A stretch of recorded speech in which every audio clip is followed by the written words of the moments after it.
Tuesday, April 21st, 4:12 in the afternoon.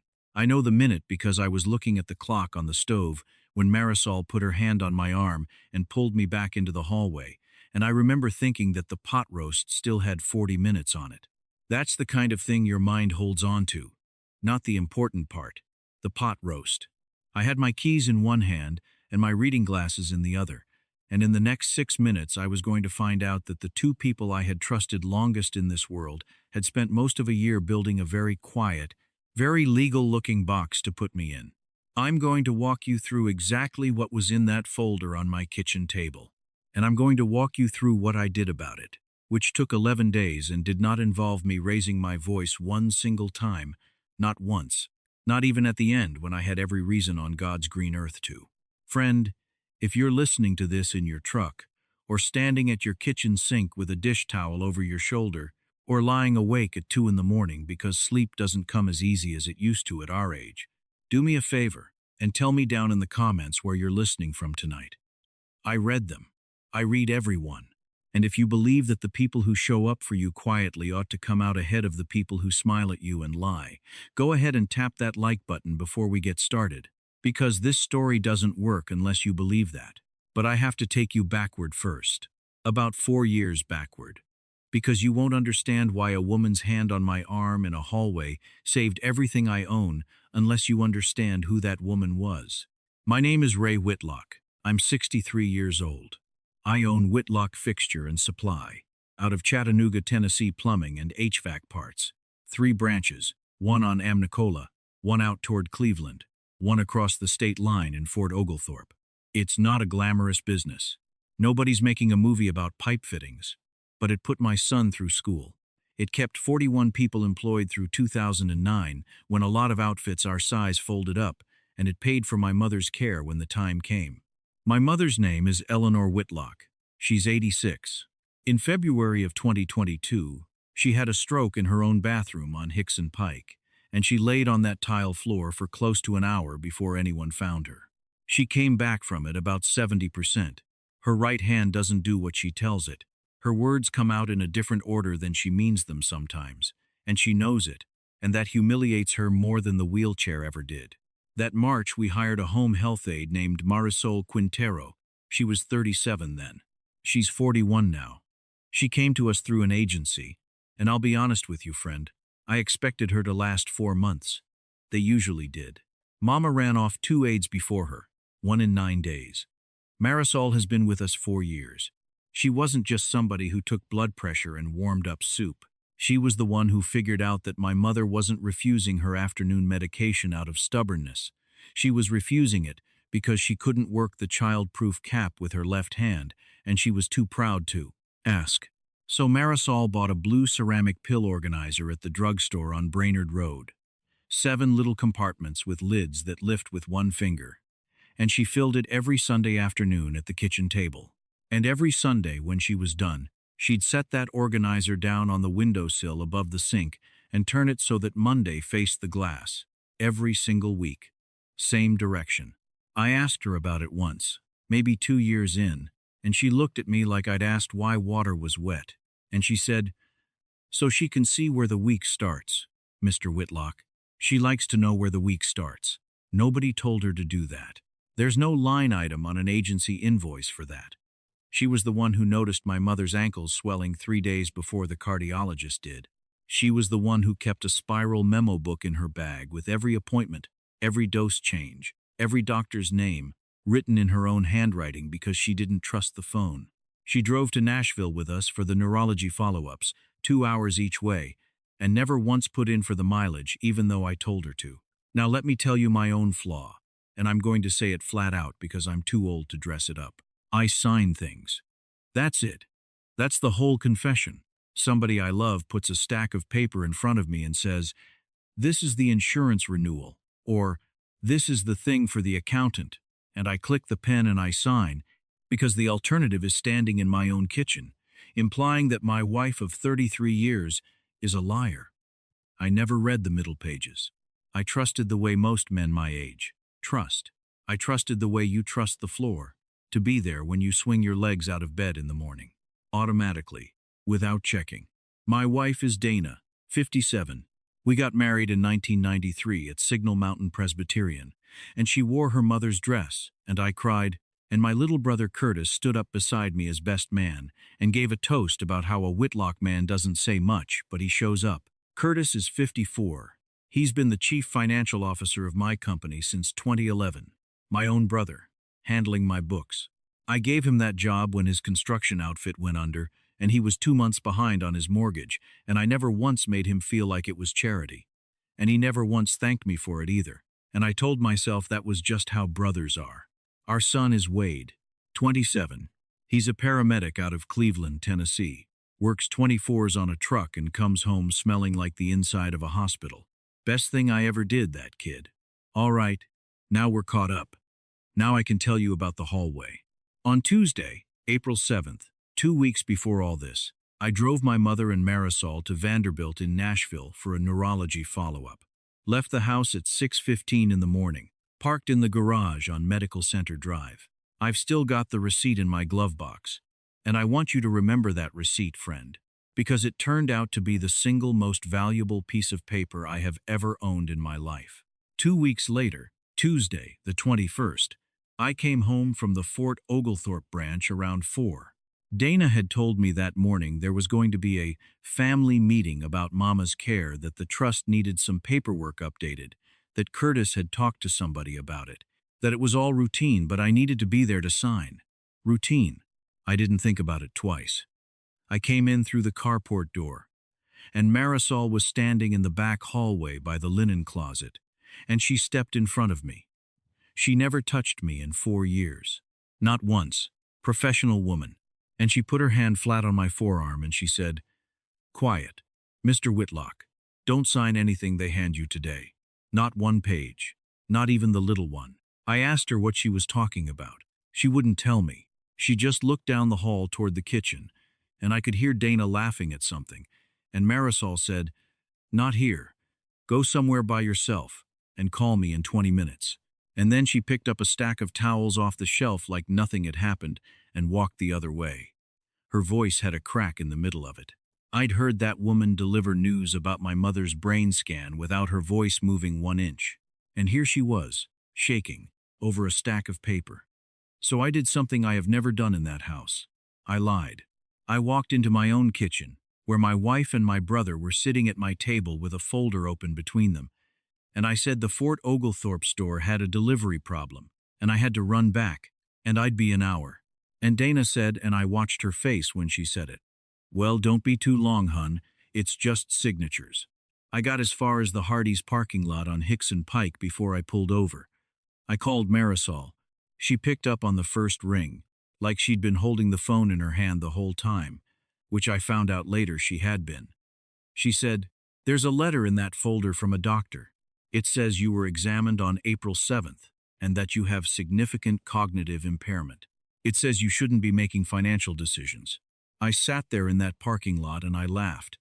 I actually laughed out loud, friend, because it was so stupid. On April 7th, I was in Nashville. I was pushing my mother's wheelchair through a parking garage at 8:40 in the morning, 2 hours away from here. And Marisol said, "I know, I was with you." And then she said the part that stopped the laughing. She said, "Mr. Whitlock, I know the name on that letter, Petrosky. I worked at a rehabilitation facility in Hickson in 2019, and that man was let go from there. When I saw his name on your kitchen table, I had to sit down. I asked her who was in on it, who put the folder together. She got quiet, and I heard her close a door on her end, and she said, 'Mrs. Whitlock,' and she stopped, and she started over. 'It's not just Mrs. Whitlock. Your brother brought the letter. He brought it in his briefcase Sunday night when you were at the store, and they read it out loud at the table, and I was in the laundry room, and they didn't know I was in the laundry room. Curtis, I want to be honest about this next part because I think it's important. I did not cry. I did not punch the steering wheel. Something in me went very quiet and very cold, the way the woods go quiet about 90 seconds before a storm actually gets to you. Because here's what I understood sitting in that Hardee's parking lot at 4:40 on a Tuesday afternoon. A forged doctor's letter isn't a mistake. It isn't a misunderstanding. Nobody accidentally produces a medical opinion about a man who was never examined. A letter like that has one purpose. It's the key that turns a durable power of attorney into a set of handcuffs. They weren't trying to take some money. They were trying to take me. My signature, my say-so, my legal standing as a competent adult human being. Because once you've got a doctor's letter and a signed POA, you don't have to steal anything. You just sign on his behalf. It's not theft, it's paperwork. I asked Marisol one more question before I hung up. I asked her why. Why would she risk her job over this? She had every reason to keep her head down and her mouth shut, and both of us knew it. She was quiet for a long second, and then she said this, and I've turned it over in my head about every day since. 4 years you have paid me on the first of the month, before you paid yourself, and I know that because I do the mail. When my mother died in Reynosa 2 years ago, you drove me to the airport at 4 o'clock in the morning, and you did not take it out of my check, and you never mentioned it again. Mr. Whitlock, somebody in that room should be on your side. Then she said something else, quieter, and this is the part I didn't expect. She said, I almost didn't call you. I sat in that laundry room Sunday night for maybe an hour. My daughter is at Chattanooga State in the nursing program, and I pay that tuition with this job. I want you to know it wasn't easy for me. I want you to know I thought about it. Friend, I'll take an honest woman who was scared over a brave man who was lying every single day of the week. I didn't go home that night. I texted Dana that a compressor had gone out at the warehouse, and I was going to stay near the store, which was a lie the size of Tennessee. I checked into the Drury Inn off Shallowford Road, sat on the end of that bed with my shoes still on, and I laid it all out in my head. And I did not call anybody screaming. I did not drive back to that house and throw the folder in my brother's face. I sat with it. I let myself feel exactly how bad it hurt 33 years, and my baby brother, and a woman who has slept next to me since Bill Clinton's first term, because if I'd rushed past that, I'd have been a fool twice. Once for missing it, and once for being in too big a hurry to look at it straight. Wednesday, April 22nd, 8:40 in the morning. I called an attorney named Priya Raghavan. She does estate and elder law out of an office on Market Street. I'd met her exactly once, at a chamber luncheon, and she'd given me a card I never used. I told her the whole thing in about 9 minutes. She didn't interrupt me one time, and when I was done, she asked me one question, and I swear to you that one question changed the shape of everything that came after. She said, Mr. Whitlock, has your wife ever been added as an owner of Whitlock Fixture and Supply, or as a co-trustee on your mother's care trust? And I said no. Neither one. My name only on the company. My name only as trustee for Mama, with the bank listed as successor. Why? Because I'd meant to add Dana for probably 15 years and never got around to it. Pure laziness. Every year I'd say I'd get the paperwork done, and every year something at the warehouse caught fire instead. Priya was quiet, and then she said, then they don't have a path. That's why they need the letter. The letter is the path. I sat down on the edge of my desk when she said that. My own procrastination had been standing between my family and everything I owned for 15 years, and I never even knew it was there.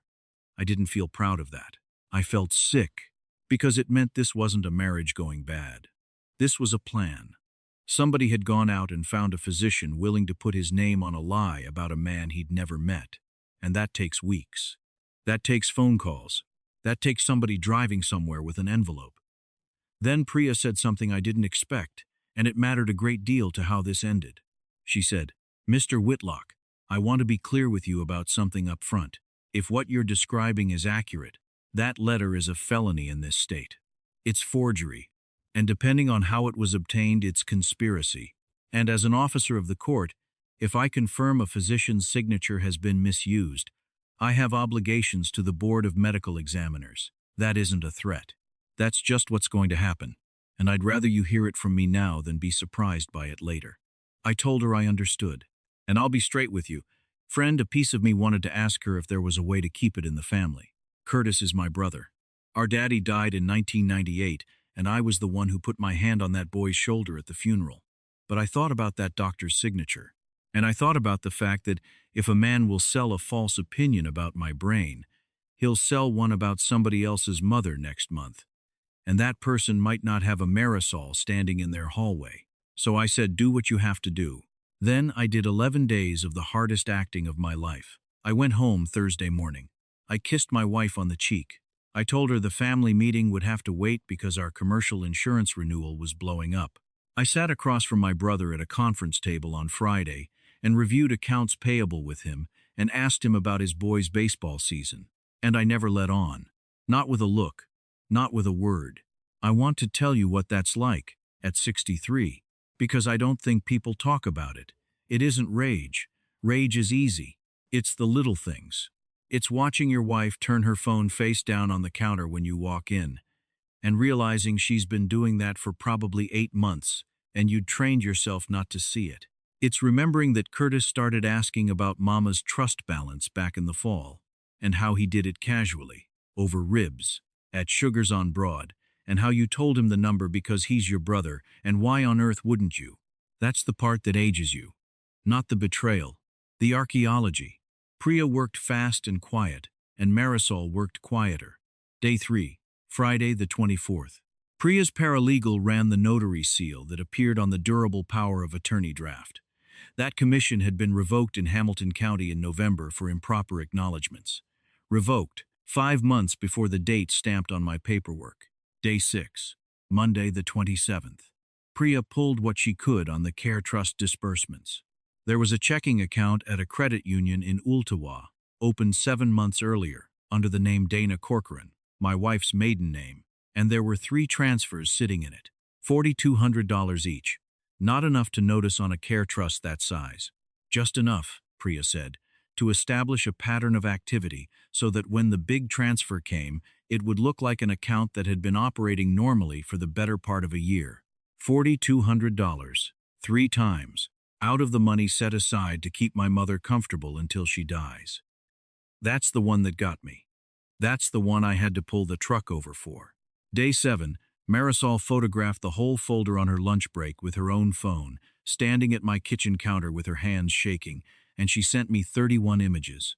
Every page, including the letter, on letterhead, with a signature line and a date, the 7th of April, 2026, office visit, Chattanooga. And in my glove box, friend, there was a parking receipt from a garage on Medical Center Drive in Nashville. In and out, time-stamped, same day, 2 hours and 11 minutes away. Day 8, Tuesday the 28th. I met Priya at her office at 7 in the morning before either of us had eaten, and we did 3 things. First, we restructured the ownership of Whitlock Fixture and Supply into an irrevocable trust. My son Wade is the beneficiary. He cannot touch it, and here's the part that matters. Neither can I not, until he turns 30, which is 3 years out. Priya holds it as trustee in the meantime.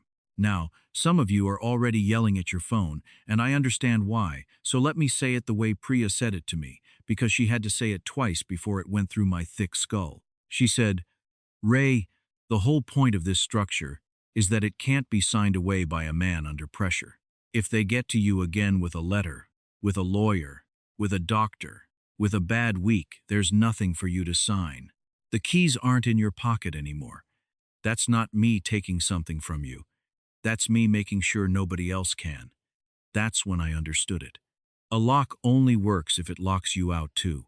Second, we retitled my mother's care trust with First Horizon as co-trustee, which means from that day forward, no disbursement over $1,000 moves without a second signature from a bank officer who has never met anybody in my family. Third, and I'd been meaning to do this for 4 years, and never had I set up a funded account in Marisol Quintero's name. Not a bonus, not a gift card at Christmas. An account, funded, with a letter attached in plain English stating that her employment and her housing assistance are obligations of the trust and do not depend on my marriage, my health, or frankly on me being above ground. Then, on day 8, at 2:15 in the afternoon, I walked into the Chattanooga Police Department on Amnicola Highway and filed a report with a detective in financial crimes named Marguerite Soule. Forgery. Attempted exploitation of an elderly adult, which is its own charge in Tennessee, because it was my mother's money in that credit union account. I handed over the 31 photographs, the notary revocation, the credit union records Priya had subpoenaed, and one parking receipt from Nashville. Detective Sowell looked at that receipt for a long time, and she said, "Mr. Whitlock, most people don't have the one thing that puts them somewhere else on the exact date." I said, "Ma'am, I didn't keep it on purpose. I just never clean out my truck." That same afternoon, Priya filed her complaint with the Board of Medical Examiners regarding Dr. Alan Petrosky. The missed calls started Thursday, day 9. Curtis found out first, because he's the CFO, and the corporate filing hit the register, and his access to the operating account had been reduced to view only that morning. 9 missed calls before lunch. By that evening, 24. By Friday night, 41 between the two of them, plus a number I didn't recognize, which Priya later confirmed was Curtis calling from his wife Rhonda's phone. I didn't answer a single one. Not out of cruelty. I just didn't have anything to say yet that I wanted on a recording. Friday night, Wade called me from the ambulance bay in Cleveland. I hadn't told him. Curtis had called him, working the family angle, saying his daddy was not himself lately and making decisions under influence, and wouldn't take calls. I told my son the whole thing, standing in the parking lot of the Drury Inn, and it took about 20 minutes, and he didn't say one word the whole time. When I finished, he was quiet, and then he said, "Dad, listen to me. I run calls on confused people every shift of my life. You're not confused. You're outnumbered. Those are two different things, and don't you let anybody put them in the same sentence. I'm not too proud to tell you I sat down on the curb after that one." Saturday, May 2nd, 7:40 in the evening. Day 11. I called Dana and told her to come to the house. By herself. She came in already talking. Already 3 sentences into a story about how I'd gotten confused about what the folder was, how Curtis had been trying to protect the business, how she'd been worried about me, how the doctor thing was just a precaution somebody had suggested, and nobody was going to actually use it. I let her finish. I want you to know that. I let her get all the way to the end of it, and I didn't interrupt her one time, because I wanted to hear the whole shape of the lie so I'd never wonder later if I'd been unfair. Then I laid things on the kitchen island, one at a time, face up, and I didn't say a word while I did it. The parking receipt from Nashville. April 7th. The Vanderbilt appointment record. April 7th. 2 of us, and my mother, signed in at 8:52 a.m. The letter from Dr. Petrosky. April 7th. Chattanooga. The notary commission revocation from Hamilton County, dated November. The credit union statements from Ooltewah. Dana Corcoran. 3 transfers. The trust filing for Whitlock Fixture and Supply. Stamped, executed, done. The co-trustee designation on my mother's care trust. Executed, done.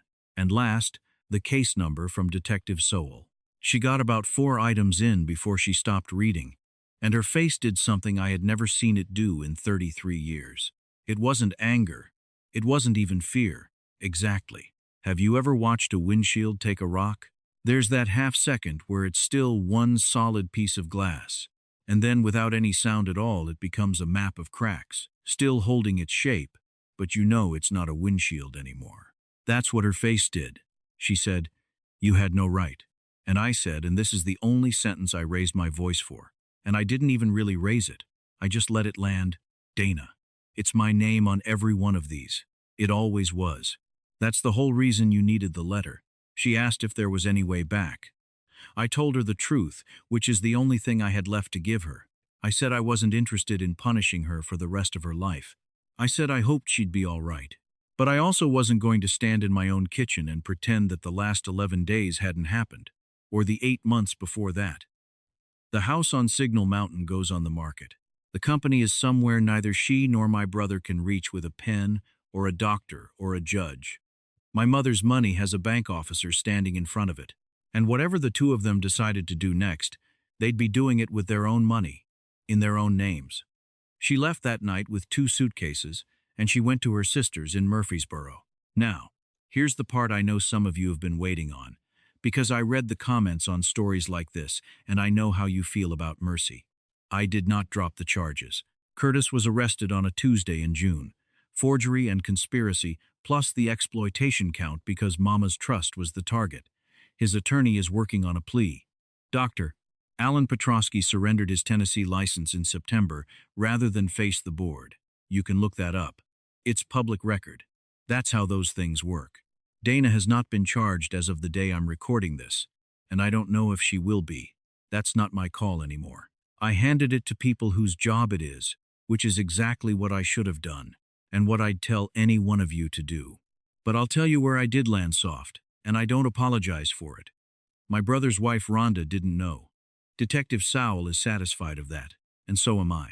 They've got 2 boys, 13 and 16. I did not pursue a civil claim against the household, and I kept those kids on the company health plan through the end of that year and paid the premiums myself out of my own pocket. Because here's the thing, friend. Those boys didn't forge anything, and there's a difference between justice and just wanting somebody to hurt. Justice has a case number. The other thing just has an appetite, and it never gets full. Now, let me tell you about the kitchen table.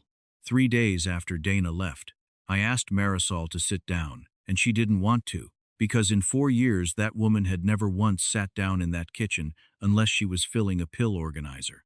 I put the folder in front of her, the account, the letter, the tuition provision for her daughter Yesenia, all of it, in plain English, no lawyer words. She read the first page and pushed it back across the table at me. She said, "No, Mr. Whitlock, I didn't tell you for money. If I take money now, it turns into something else." And I said, "Marisol, I need you to hear me. This isn't payment. If it was payment, I'd have had to think about the amount. I didn't think about the amount. I've been meaning to do this since 2023, and I only got around to it because I finally got scared enough to stop putting things off. You're not being rewarded for what you did in April. You're being paid for 4 years I already owed you for." She sat there a while, and then she said, "Where I come from, you don't get anything for doing the right thing. You just get to sleep at night." I said, "Well, down here, sometimes you get both." She signed it for her daughter, not for herself. She was very clear about that. Yesenia sat for her nursing boards this past spring, and I was in the parking lot when she came out, and I'm not going to try to describe her mother's face because I'd get it wrong. I live in a smaller place now, out past Hickson, 30 minutes closer to my mother. Mama is 86, and she's still with us, and she does not know the details of what happened, and she is not going to, because there are some things a woman that age has earned the right to be spared. Marisol still comes Monday, Wednesday, and Friday, and Sunday afternoons for the medicine. It doesn't feel like employment anymore. It feels like 2 people who found out what the other one was made of and don't have to wonder about it ever again, which is a rarer thing at my age than you'd think. And every Sunday, when she's finished, she sets that blue pill organizer up on the windowsill above the sink and turns it so that Monday faces the glass. Same as she's done since 2022.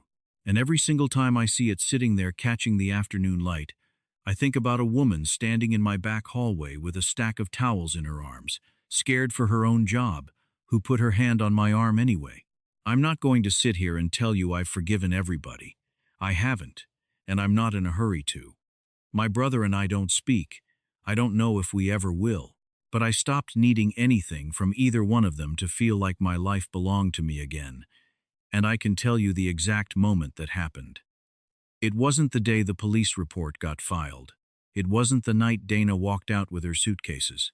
It was 7:15 in the morning on day 8, in a lawyer's office on Market Street, when I put my name on a document specifically designed so that nobody, not my wife, not my brother, not a doctor with a price, and not me on my worst day, could ever sign it away again. Neither one of them has ever really apologized. I'm not waiting on it. That mailbox is closed. If there's one thing I want you to carry out of this, friend, it's this. The people you pay to be in your house will sometimes see your life more clearly than the people who promise to share it. Not always, but sometimes. And loyalty almost never announces itself. It doesn't come with a toast at a wedding. Sometimes it's a woman with a spiral memo book in her bag who turns a pill organizer toward the window so an old lady can see where her week starts. Pay attention to who shows up quietly, week after week, when there's nothing in it for them. long before you ever need them to. And here's the practical part. Because I'd be doing you a disservice if I sent you off with nothing but a moral. Go find out whose name is actually on your house and on your business. Not who you think. Go look. Then find out who holds your power of attorney and what it lets them do. And if you can't answer that in one sentence, that's your answer right there. It cost me nothing to be lazy about that for 15 years, and it damn near cost me everything in 11 days. Now, do something for me before you go. Down in the comments, tell me who's the Marisol in your life. Who's the one who told you the truth when staying quiet would have been safer for them than it was for you? Say their name. I want to read about them.